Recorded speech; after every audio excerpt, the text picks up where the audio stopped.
So, hey, Parisi Nation, this is Steve Leo here. I'm your host for the Parisi podcast. Today I have two very special guests. I have on Katalin Ogren and Vicky Ziolkowski. Katalin has been in the network for, is it 5 years now, I believe? Yeah. 5 years. Vicky's been in the network a little over that, right? What are you, about 7 years in? Yeah, 6 or 7. Yeah, 7. 6 or 7 years in.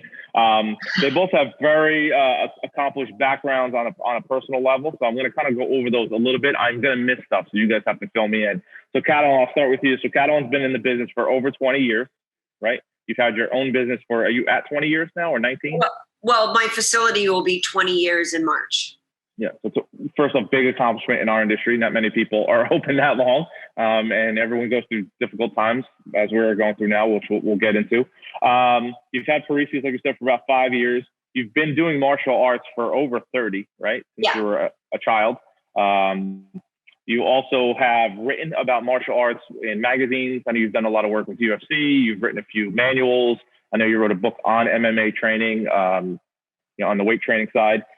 You've written 200 plus articles, I think, something like that, something crazy, which is amazing. Also, Katalin's helping us rewrite our trainer's manual. So we're meeting weekly to rewrite our trainer's manual. Thank God, because she's a way better writer than me.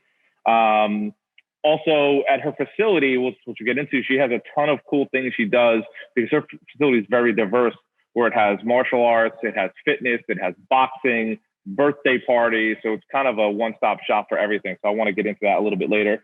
And then, I always got to bring it up. The coolest thing is your katana from Mortal Kombat. So I want to get into that a little bit too. Vicky, I know Vicky very well because Vicky worked for me for a couple of years. Vicky started out as a performance coach with me and worked her way up to becoming a program director. And a little over a year ago, opened up her own facility, Workhorse Sports Performance, up in Sparta, New Jersey, which we used to work together. You've been in the industry for about 10 years now, Vic, total, give or take? Yep. Okay. Vicky's also a very accomplished soccer player. She was an all-state, all-county goalie. Worked her way up through. Also played Division II soccer at Bloomsburg University, very high-level soccer.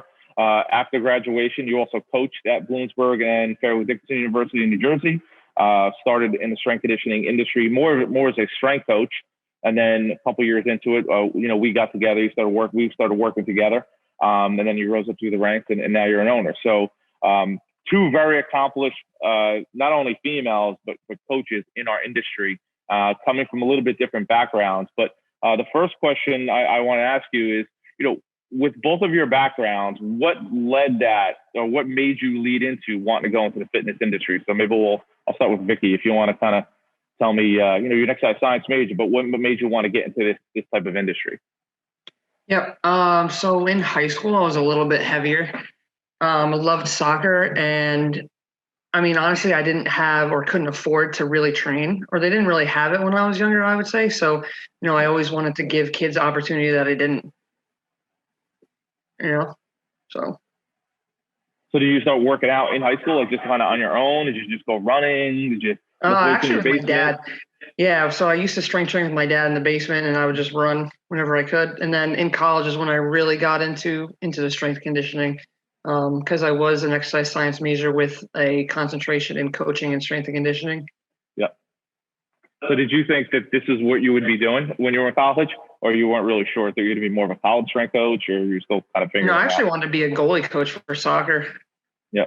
And that's why I coached at Bloom and then at FDU. But then I fell in love with strength and conditioning, and here we are. Here we are, 10 years later. So I'll pose the same question to Katalin. What made you want to get into the industry? I fell into it on accident. It was something I was doing while in graduate school. I did not go to college for any of the exercise or sports majors. I went to college for forensics and criminal justice applications. So I didn't even know that. Yeah. So I was actually in grad school. I got a job as a TA to pay for my tuition. And while doing that, I got a job on the side at the largest health club in the United States called the East Bank Club. So I just kind of showed up and said, hey, do you want to hire a kickboxing coach? And they hired me and thought that this was the most fun thing I could ever do. Never even contemplated being a female coach or a coach because women did not coach. I had never, ever met a female coach that was in any mainstream fitness or sports. Obviously, there were female tennis coaches and so forth. But I mean, I'm a little older than even you, Steve. So when I was younger, women did not do this for a career. I did it for a side. And I was a token hire, but I was really okay with that. It didn't really bother me because it was so easy to just do a great job because the bar was set so low, I think, to be quite honest. But what was amazing about working for East Bank was that at the time they were at the top of their game and they were leading the fitness industry nationwide. And they provided stipends for their staff to get education. And I exceeded it 10 times over. But through them, even though they didn't pay for everything, a lot of things came through the pipeline and was available. They also delivered, because they were such a big company, really thorough in-services. So I was just getting free education absolutely everywhere. I was very naturally good at fitness. And while movement was not my college major, biomechanics came really easy to me. Like I had a really good knack for, at the time, forensic osteology, which was basically like putting the body back together and analyzing where traumas came from. So I had this like real neat underlying knowledge of anatomy, but not muscle anatomy, kind of a different perspective on anatomy. And I just basically recognized a great opportunity and then walked through that door when it happened. And then really just started pursuing all these amazing things in fitness. And I was really lucky that at that time I was entering the fitness industry when it was probably at one of its biggest growths. Everything, fitness just changed at that moment in time that I entered. It went from being a purely step and high-low aerobics choreography based, and the infusion of weights and strength training and women in fitness kind of emerged. And I happened to just kind of be there at the right time. So there was a lot of really good stars that aligned, and I jumped on it. And then I finished grad school and just didn't go that route. Pretty simple. Yeah. I think that's happened to a lot of people, right? A lot of people, they go in with one major and then they get a job. I think a lot of them probably could relate to you. You start training on the side, right, to make money. And then you're like, you know what? I really like this. I really enjoy working with people. I want to help people. And it kind of formed the way you think about not only fitness, but what you want to do with your career. And to go off of kind of what Vicky said earlier, she got into it because she wanted to just feel better about herself, right? She wanted to, right, Vicky, you wanted to change your body. You didn't really like the way you were, and you knew you wanted to get better for soccer. So you started training with your dad, which is, I'm sure, is still a cool memory for you, and it's something that really probably shaped you as a coach and as a person. So, diving a little bit deeper, when you first started training, like Katalin kind of alluded to, Vicky, I'll go to you on this one because you're a little younger. When you first started working, I know you worked at other facilities before. I know you worked at school and another training facility. How did you feel as probably one of the few females on staff, but knowing that we have a lot of female athletes who are looking for training? How did that work? I mean, was it weird? Was it hard? Or you didn't even think about it? I mean, I kind of know you well enough. You're probably like, whatever, doesn't bother me. But what were your thoughts on that?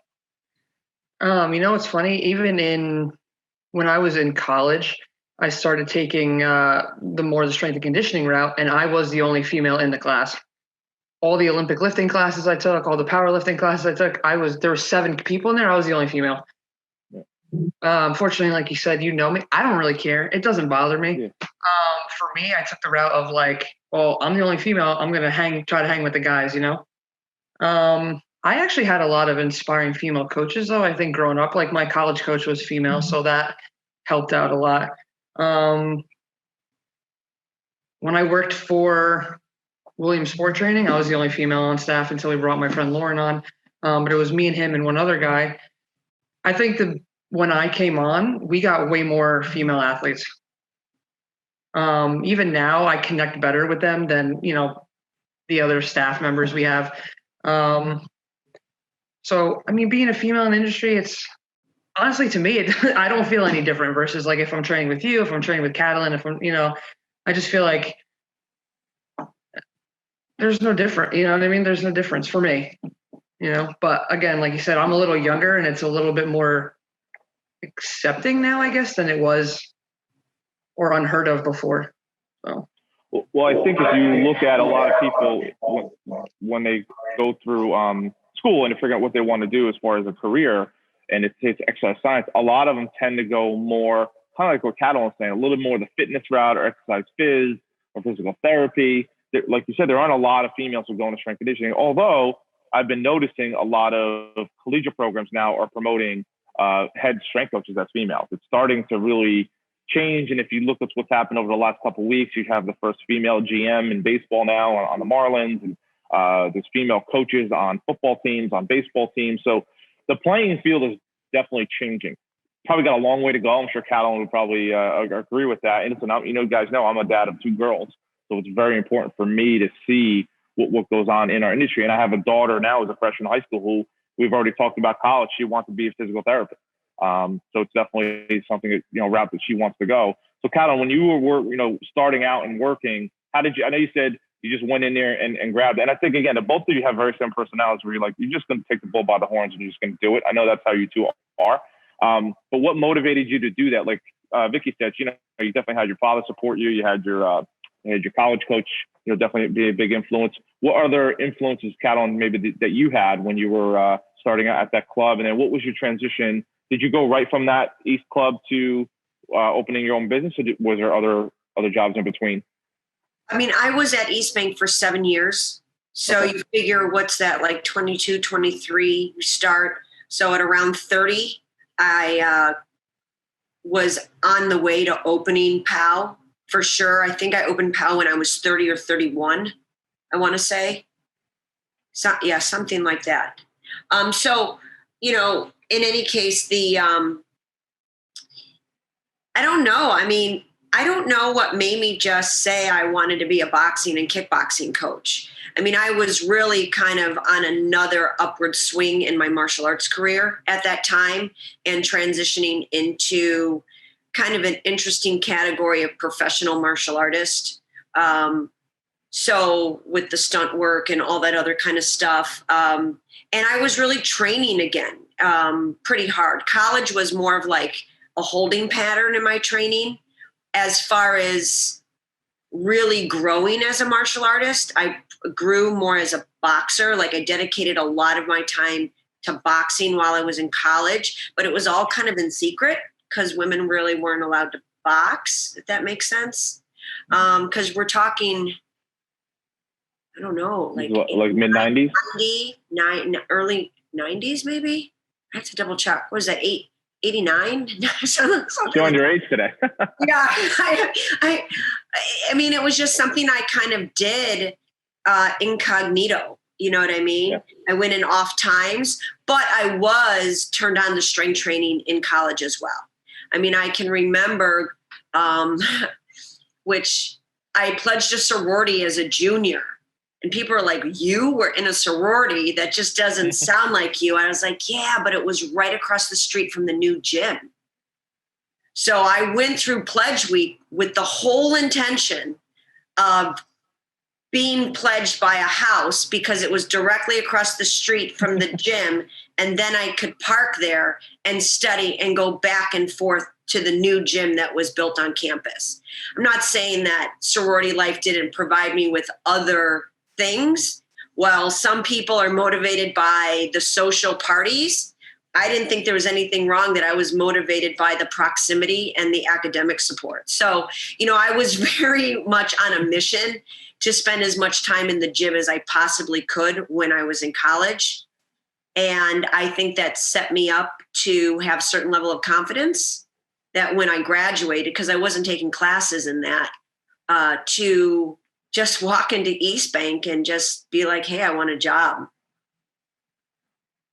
Yeah. I mean, listen, it takes a lot of confidence to do that. And I don't think a lot of people have that. And I don't care if you're male or female. I think there's a lot of people who are a little scared just to jump in and do something that might be outside, in a way, your comfort zone, but also outside what you majored in, right? That really wasn't what you thought you were going to do. You probably thought you'd be like a CSI or something, right? At some point. Illinois had just built the brand new state-of-the-art crime lab when I had graduated college. And I went to the college that was the university that was attached to the crime lab. I mean, it was a pretty simple connect the dots to where I was going to end up, at that time. But like I said, I mean, honestly, it wasn't until I was probably 25, 26, where I really was like, this is a real career and I could actually make a life of this and pay my mortgage off of this. Never thought about it. Never thought it was a possibility. I'll be honest, I don't even think I knew there were majors in it. I'll be honest. Probably I didn't even realize there was a major in this because I had never run across any women I had no female coaches. My ballet coaches, and they were the meanest people I've ever encountered in my life. Because I was actually a child ballerina. Oh, I didn't know that. They were horribly mean, but I was strong. I was good. I was disciplined. I was focused. So, it's kind of, obviously it worked because I took that discipline and directed it into martial arts. And then I had less mean coaches. My male martial arts coaches were a lot less mean than the ballet coaches. That's pretty crazy. Think about it.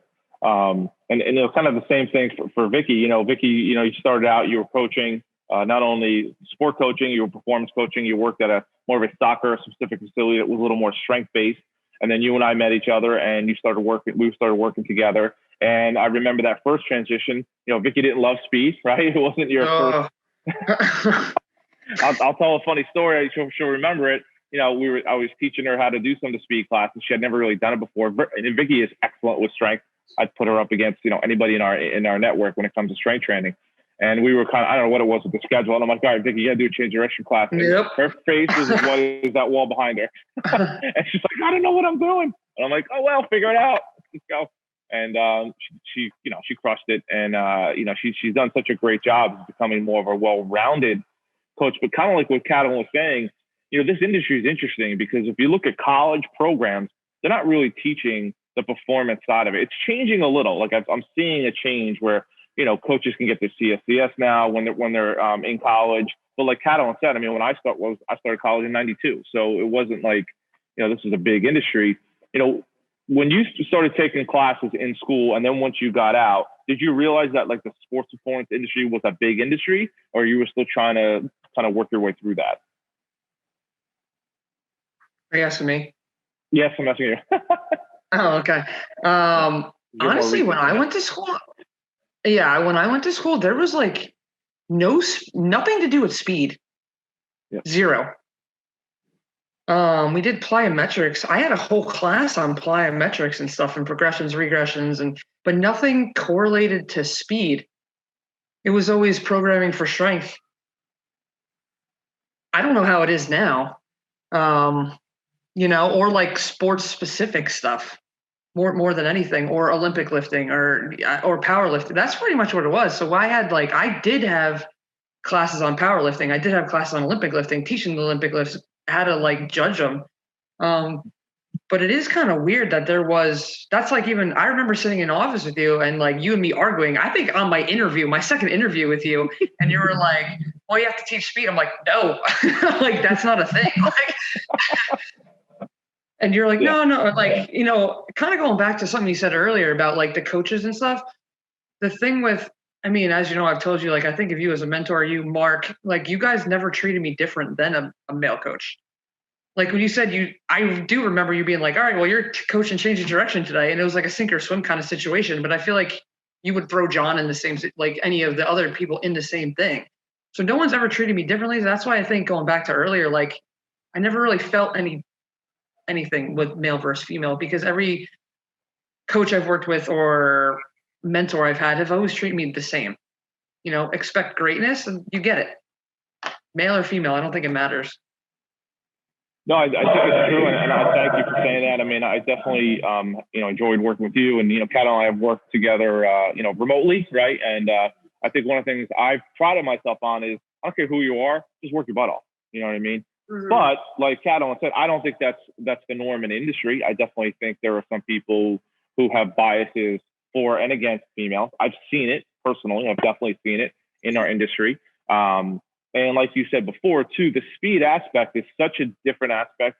And I don't want to call it a niche, but it is what we do, right? It's what we're known for. I mean, Katalin has the shirt on right there. But what we've done a nice job of, and I want to see what you both think, is we've provided a different outlet for coaches, not just female coaches, but coaches to explore their coaching abilities, right? So, like you said, you never really did speed work. Now, you're just as good of a speed coach as a strength coach, probably even better. Katalin, who was more in the fitness industry, MMA, boxing, now this is a big part of what she does. And how do you feel Parisi has helped provide that education? And do you feel like this has changed the way you basically wanted to, have your career in this industry? So either one can kind of chime in.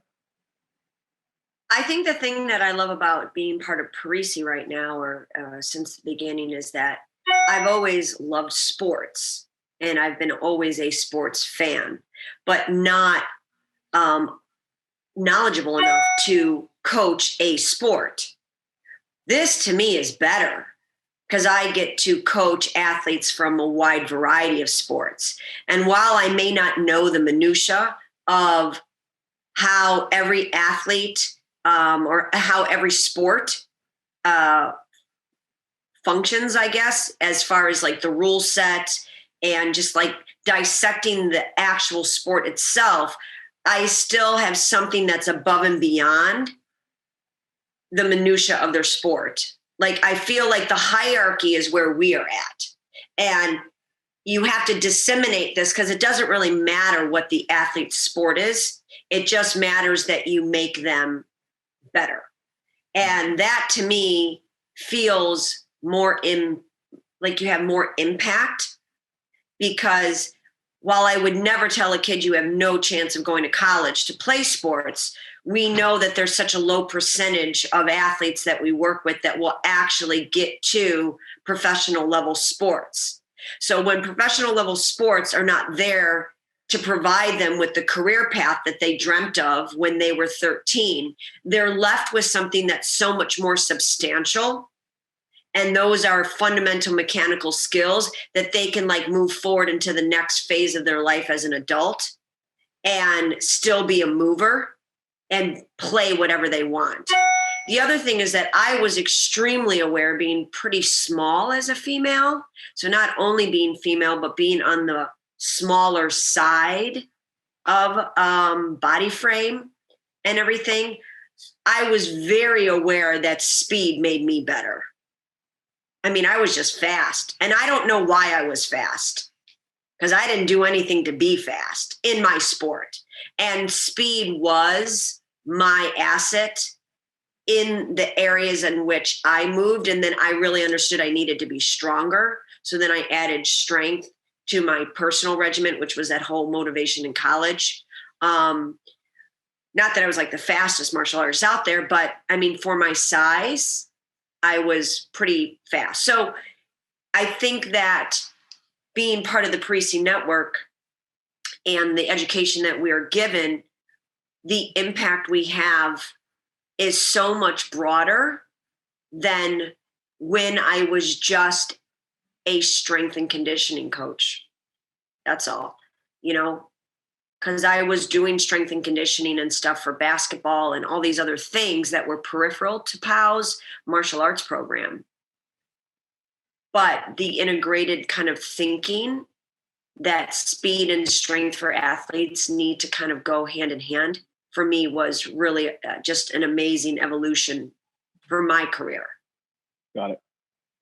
So Vic, I'll kind of, same question, basically just how has this impacted you, definitely on the speed side. And I think also you bring a different layer of knowledge because, you've been involved in high level soccer all your life, and soccer is a different animal all to itself, how year round it has become, and how important I feel strength conditioning and really speed training has has been a big part of that. And there's a little bit of a fight that goes on there too. We would probably argue a little bit, but how has that impacted you as far as the way you want to train your athletes? Now learning about our speed training, and now you've embraced it because now you're an owner of it. So like I said earlier, like I was just purely like, you lift heavy and like, that's it. So, then getting introduced to Parisi and realizing, okay, well, I had no idea you could change how people run, first off. And I never thought like, oh, there's actually a way you should be running, So I think working with you, learning all that, even now as an owner, like I've changed my whole strength program a lot. So now it's more speed based versus powerlifting based, I guess I would say. Still my older kids, they'll lift heavy, but they do a lot more sprinting, they do a lot more jumping. Even with change of direction, learning that there is actually a technique to cut. I thought it was just like, well, you just go this, again, we weren't taught that in college. There's none of that. So it actually really getting into the Parisi network switched my whole mindset, like all the way around completely from where I was. Because even just like when I was working for the other facility for 5 years, it was soccer. We made people better soccer players versus like what Katalin said, better athletes. So it was just like a whole different world for me. But, I've grown a lot, I think, in the past 6 years. Not even as an owner, just as a person and a strength coach, dealing with my athletes, dealing with staff. So I think Parisi definitely taught me, everything really about speed and change of direction. So. Yeah, and I want to follow up on that because recently you've had two pretty high level athletes. One, you have Holly, who's a phenomenal lacrosse player, played on the national team in Canada, and I mean will probably be on an Olympic team at some point. And then just this week, right, you had the Quigs.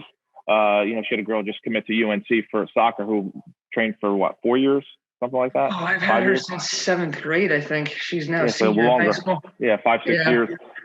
So committed to UNC in soccer, that's there's nothing better than that. What was that experience like? I mean, I remember her, at a young age. We knew she was a freak. Wasn't a big kid though, right? And still wasn't really that big of a kid, but we knew she was a gifted soccer player. How was that, working with her, knowing that you have a girl that's probably going to be a big time D1 player at 12 years old, and then you have to incorporate speed and strength training, and really you're not going to be doing heavy lifting with a 12-year-old. So what was that like when you first got her? Because I know right away we knew, okay, this is a special kid, and we have to really, cultivate her and bring her through our system. Oh, she's tough. Okay. You know what? She's we put a lot of muscle on her actually, and speed. Actually, just recently, the UNC coach said, I guess, watched her play and said she looked a lot faster. Now, obviously, I think she started we put her in the elite or TP2 at that point right away, I think. She trained, the biggest thing with her is overtraining. Yeah. Right. And injury we had to overcome with her. So bringing her up through everything was like, okay, Lauren, we had to sit down with her and be like, here's your program. You're going to come lift twice a week. You're going to run and you're going to do change of direction. I tried to limit her to 4 times a week. Now I even limit her to less than 3, but she trains an hour and a half because she's in our peak program. Mm-hmm. But the big thing with her is, and I think most of these high level athletes, right? Because the higher level athletes are the easiest ones to train. They're also fun, but like mentally is where a big thing with her. Getting her mentally through things, training.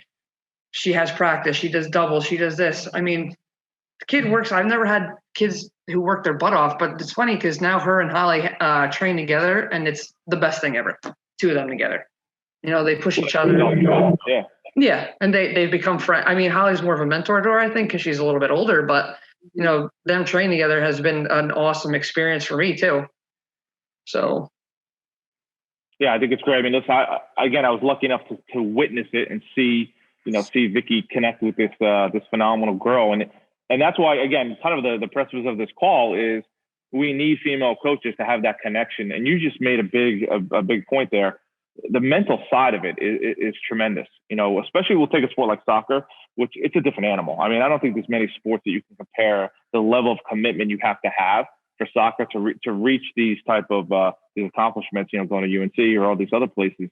And having a female coach, number one, number two, a coach who played collegiate soccer, I don't know if she would have achieved all these accomplishments like you're talking about if she didn't have you. I mean, I can definitely say that from before. And I know, Katalin, you probably had the same type of experiences working with female athletes. And I know at your facility right now, you're the owner / program director, and you have Lizzie who's helping you. And basically, it's two females running their program. And just before we got on the call, Katalin said they're at their highest membership ever in 5 years with two women at the helm. So something's going right over there. So I want to, what do you think about that as far as the female coach impact, not only on the business, but also some of your athletes?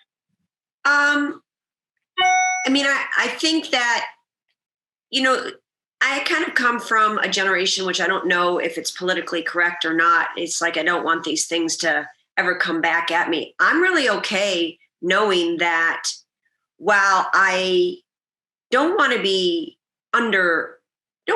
underestimated, and I don't want to be given less opportunities, but I don't mind that certain etiquettes are maintained when I'm around, when I'm in the company of men, if that makes sense.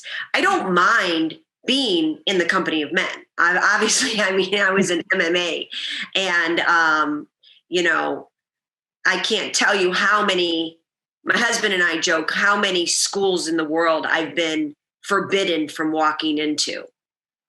I don't appreciate those experiences. I flew all the way to Japan, Tokyo. I was training, and I had a job in China, and we were in Japan. My husband came with me, and we were like, we're going to train at Sakuraba's school. He's a huge pride fighter. I mean, I idolized him. He was just amazing. And I walked, we flew across the world, and I didn't have to go to Tokyo for this opportunity. Never even thought in 1,000 years I would be forbidden. I went there, showed up with my gi, ready to train and pay, because I was already in Asia working, and I was not allowed to step foot, and they freaked out. So they were like bowing down to my husband, who's not a huge man, but he's a bigger man. He's, 5'11". He's not huge, but he's bigger than a lot of the men in that community. So those experiences I don't cherish at all. However, I do appreciate that while I was in the company of tons of men training, that there were certain polite and etiquettes that were maintained, and I don't mind any of that. So what I have found is, especially with Lizzie and I, is that people do behave a little bit differently around us. So we look at that as like an asset, that when in the company of women, a lot of people still behave slightly better. Does that make sense? Let's just say that is possibly true, that young boys and girls are raised to behave a certain way in general when women are around. We just expect that tone. Does that make sense?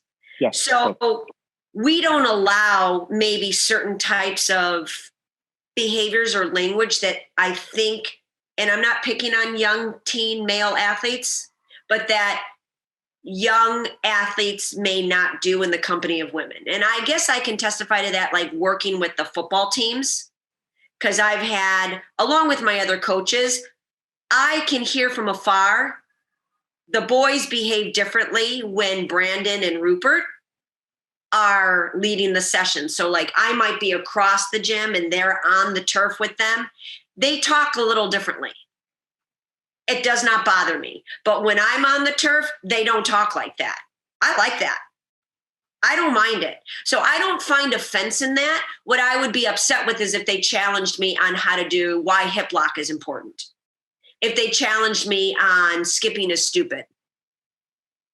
So I think that what I've been really good at doing throughout my career, and Lizzie is the same way, A lot of times people underestimate Lizzie because she's just a cheerleader. Her personality breeds cheerleaders. But when I was talking to a father last night whose son is a basketball player, and I said, I was trying to explain how we all come from a different walk of life. I was doing an eval on a kid that is hoping to go to college to play basketball. He's a high schooler. And I said, we all are going to have something different to bring. I said, I really want your son to meet Ash, who played college and got a scholarship for high school or college basketball. I said, but don't underestimate, I was telling the kid, when Lizzie's your coach, because no one understands teamwork better than a national ranked cheerleader. No one says team better. There's no better team dynamic than competitive cheerleaders. I don't care what football team you come from or basketball, but they bring something to it where their energy is always positive. And I said, you need to find a way to grow from everything every single coach has to offer and not cherry pick your coaches based on what their background is. Because they were kind of alluding to some things like, well, this, you just get a sense. So I think that, like, for me and Lizzie, we just really try to harness the things that separate us from some of the male coaches that are positives, because there's nothing wrong with the differences between male and female coaches, but the content and the nuts and bolts are going to be the same no matter what. And I think that's what we have to communicate. And that's what the network does a really good job of, is that the science and the curriculum that we're giving these athletes is the same. There's nothing wrong with the nuances between the coaches, because two female coaches could also be coaching completely differently,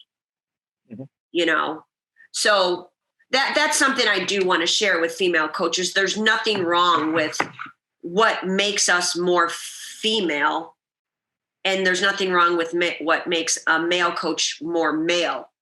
As far as adjective goes, the content's the same. So I think you're going to bring up a good point about personality. I mean, Vicky and I, we worked together. We, it was me and you, it was John, and we also had we had a few other females kind of come in and out with males, and it was a different dynamic, right? I mean, your personality is definitely different than a couple of the other females that we had there. And I don't know if you want to piggyback on what Katalin said. I mean, how has that been for you? Perfect example. Katalin worked with a football team. How has it been for you working with male athletes, female athletes, male teams? Have there been any challenges, any positives, any negatives that you might want to share with some of the other female coaches? I think it's funny because, honestly, I love John, but he's like more laid back than I am in the weight room. Like, more of the males are afraid to train with me than they are with him, I think, sometimes. It's just, I think my presence is just, I have a strong presence. I also don't take I won't take any of their stuff, but I actually did 2 days ago. I had 8 elite kids, all boys. And they're all just like joking around this. I'm like, what are we doing? I'm like, knock it off this, that. Like, as soon as I raise my voice though, in 2 seconds, they're like, okay, Vic, what do you want us to do? I'm like, get out of the bar. Let's go. We're squat. So I don't usually have a problem. Honestly, I don't train the football teams. I let John handle it.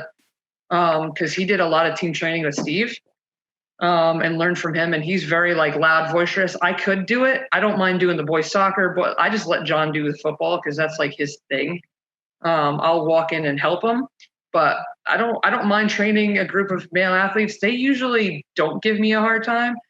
Sometimes the guys I've had for a while get comfortable with me. And actually, Katalin, when you're saying they talk different, some of them don't. They don't care. They're too comfortable with me. There's a football kid at Pope John we've had since he was, I don't know, how old's Trey, Steve? We had 9 or 10. Yeah, 10. We're friends with his family. We've known him, I could talk to him like he's anyone else. I mean, he just turned 18 today, so we've known him since, for a long time. I don't think he's not disrespectful, but I don't think he speaks to me any different than he would to Steve or to John. So, I mean, and I kind of like that, just being treated the same, But yeah, I mean, I definitely hire. I like manners. So I'm not saying you don't like manners, by no means. I'm just saying that I think I yell at the athletes more than the male coaches too. Oh, so do I. Yeah. It just happened. But, I mean, every facility is going to have their own set of culture. There's certain disciplines within our gym culture that might be different than another. I think the variations that you get in personality are one thing, but I don't try to apologize for the female way about maybe some of the things that I do. I don't know. I mean, I don't think the differences between men and women are bad. I think they're good differences. I think that in anything, seeing female coaches leading male athletes has a benefit to also helping to raise better men. I agree. So I think about that from that perspective. I think about my boys a lot and what kind of men are my boys going to be when they are dating, not in high school, but like when they're grown men dating. And, are they going to be comfortable with women who make more money than them, have more education than them? Are they, what's their dynamic going to be? So I kind of also look at things like that. Like I feel just as you want women to have good, positive relationships with male teachers and leaders and mentors, I feel very passionate about young men having women in their life that they respect, that helped them to become a better man, aside from their mother. I think that that's really important. I think especially young men today, they do need more positive female mentorship because their life is going to be working with women, dating women, leading women, having women as friends. Like I want to see men grow up and have every type of relationship with women in a healthy way. And I feel as a female coach, I'm also helping to develop that ability and their capability to live alongside women in a respectful way.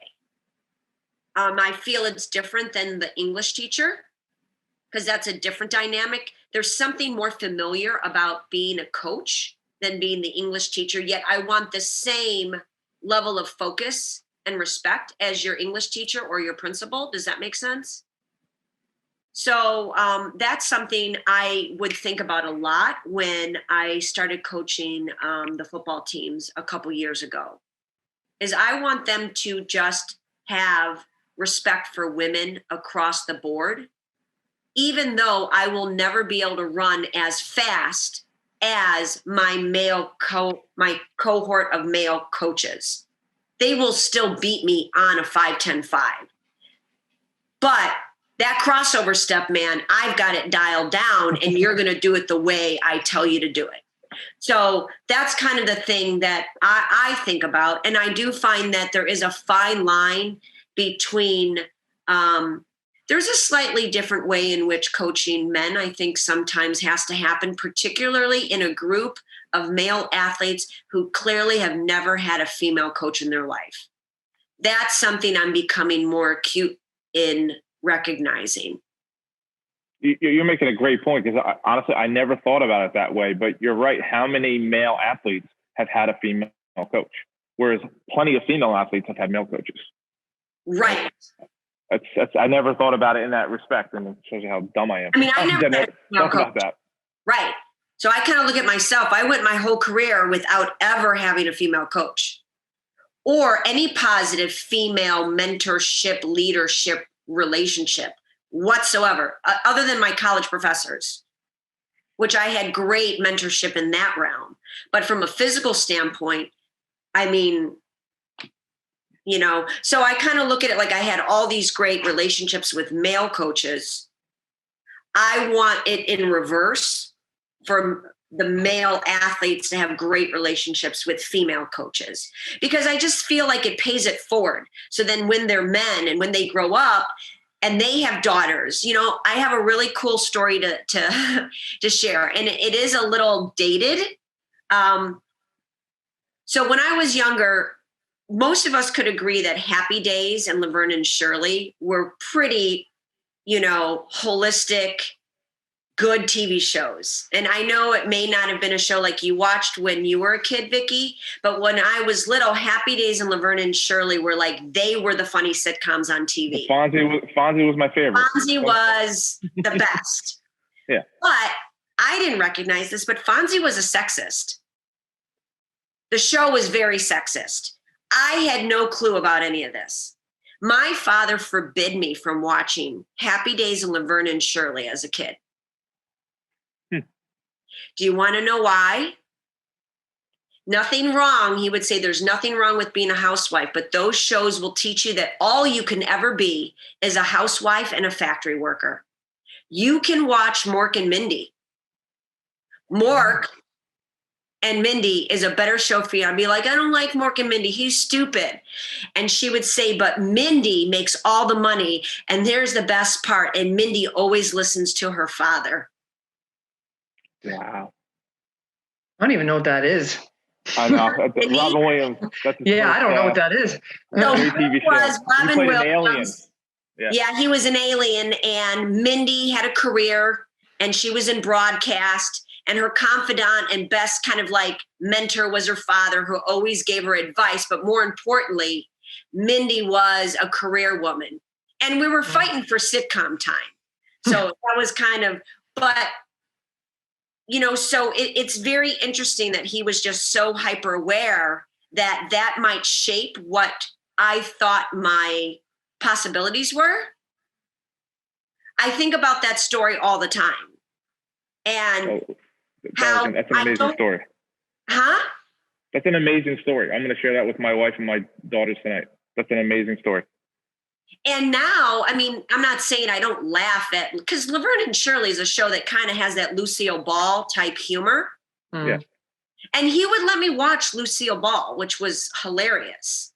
But that's just because they were Cuban, and that's a different story. Oh, that's right. Not Cuban. So there's a difference, and it was the only Cuban thing on TV. So, I think about that in that there are some things that you can make a conscious effort to try to reshape the way in which people's perspectives are based on the experiences they receive. And I feel that the Parisi Network, as a female coach, while I want to make kids really better athletes, don't get me wrong, I sometimes feel more committed to that other mission in reshaping the way that they view sometimes women. I'm not saying that's my platform and I'm on a soapbox with it, but at the end of the day, I feel like they're going to go away with a really positive experience having had a female coach. And I think that's valuable as well. I'm trying to come up with the words for that. That was awesome. So I don't know how to even respond to that. That's great. Listen, this is why I wanted to have this call, because I really wanted to talk to two of you. I know you on a personal level, so I'm I've had a little insight to know who you are as people, but I've already learned a ton about the both of you that I didn't know. And I think our network needs to hear more of this, especially from the female side. And so the final thoughts, because I think, we need to do a second call on this and invite some other coaches. Yes, Vicky, I'll go to you. I'll go to you first.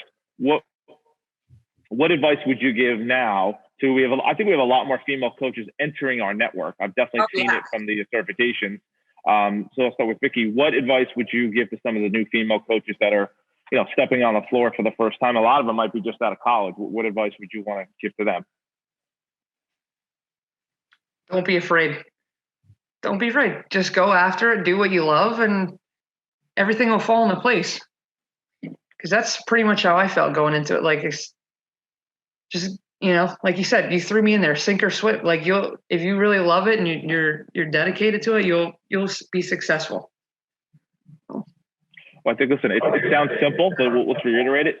You can't be afraid. And it's hard. There are a lot of people who are afraid, male versus or female. They're afraid to walk on the floor for the first time and teach something that maybe they don't know fully, and they're kind of faking it until they make it, so to speak. It's not easy to do. And I think if anyone, that's just great advice. And I think people should definitely reach out to you, Vicky, so your phone may blow up. So definitely hit up Vicky at Workhorse if you want some advice, because I can say from working with her, you've made a tremendous growth, not only as obviously a female industry, but just from a coach to a PD, a program director, and now an owner, that's a great ascension through the ranks in a very, very short amount of time. So definitely proud of you as a person and as a professional. And we need more people like you in our network. And definitely you're someone we should look up to. I don't know if you've ever felt that before, but I definitely bring your name up a ton, and we need more people like you. So I hope people reach out to Vicky, because she's definitely a great resource, and she's had some hard times. Like we all have gone through it, but I'll tell you one thing, she handles it better than anyone I've ever seen. It's definitely some difficult times, not only professionally, but personally, and she handles it. So I think more people need to reach out to you, and you can kind of coach them. Even though you call me sometimes for advice, people got to call you for advice as well. Thanks. All right.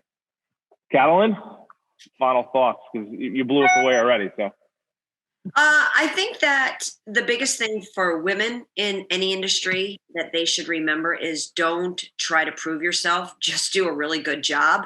Be honest, with the things that you're good at and the things that you're not. Find a way to bridge the time it takes to get good at the things that you're not. Does that make sense? So I was not, I still struggle with understanding certain elements of high level speed training.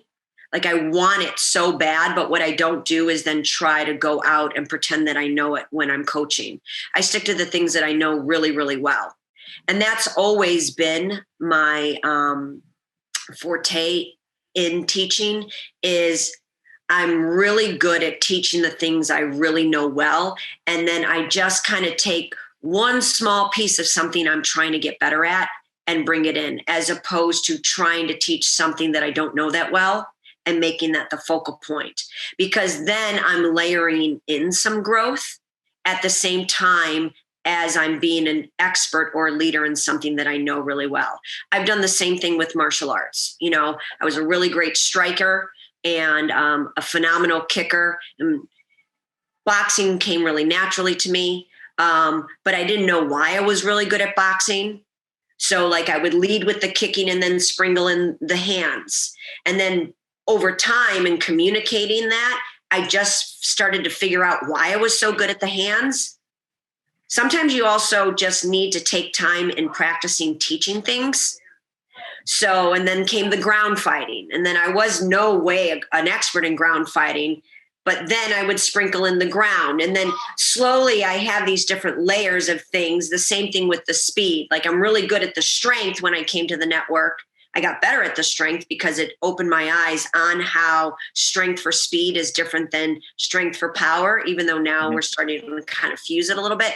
And then I integrated in the speed, so those are the things that I think you need to be really, really aware of, regardless of gender, but where you are in your true layer, your level of your career, is make sure you stick to the things you're really good at and be humble about the things that you're not, but don't try to prove yourself so hard, male or female.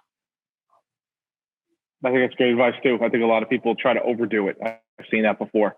And male or female, they try to overdo it in the beginning and accept the fact that maybe you don't know everything, and that's okay.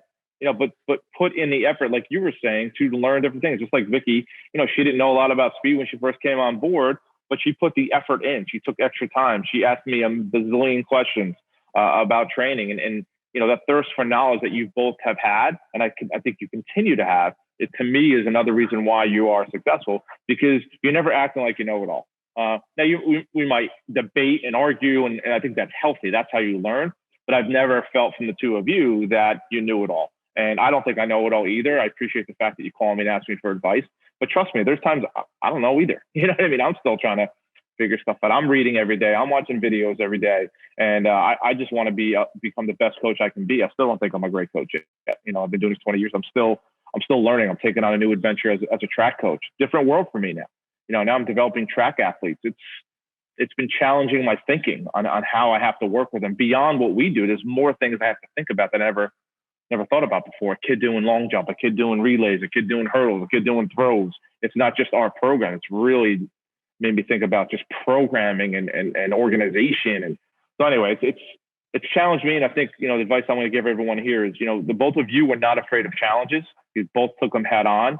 You're both very successful. I know both of you are going through some difficult times in this COVID industry. We're all kind of dealing with it, but you're two leaders in our network, and we need to have more people like you in our network, male or female. But from a female side, you're definitely role models. I don't know if you're comfortable with those titles, but you are role models, and I think we need more of you in our network, and hopefully everybody reaches out to you guys and follow you guys. So I thank you for your time, and I appreciate it. So hopefully everyone gets on this podcast, listen to this multiple times. I can't wait to listen to the recording. I'm going to go back and listen to it right away. So Vicky, thank you so much.